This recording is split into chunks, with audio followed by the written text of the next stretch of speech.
एकदा एक पेशंटनी मला विचारलं, डॉक्टर, स्त्रीला आयुष्याच्या प्रत्येक टप्प्यावर साथ देणारं एकच द्रव्य सांगायचं झालं तर ते कोणतं? मी हसून त्यांना उत्तर दिलं, शतावरी. ते का?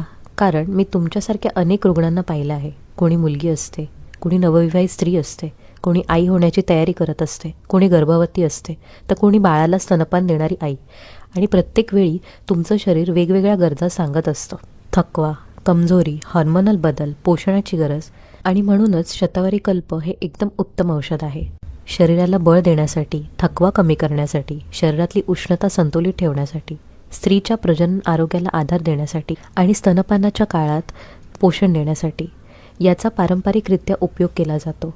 पण मी तुम्हाला नेहमी एक गोष्ट स्पष्ट सांगते, शतावरी कल्प म्हणजे फक्त दुधात टाकून पिण्याची पावडर नाही. ती प्रत्येक स्त्रीच्या प्रकृतीनुसार, वय, आरोग्य आणि गरजेनुसार ठरवून दिला जाणारा आयुर्वेदिक कल्प आहे. म्हणूनच मी तुम्हाला स्वतःहून ते घेण्याऐवजी नेहमी सल्ला घेऊनच वापरायला सांगते. कारण योग्य व्यक्तीला योग्य वेळी योग्य प्रमाणात दिलेलं औषधच खरं अमृत ठरतं.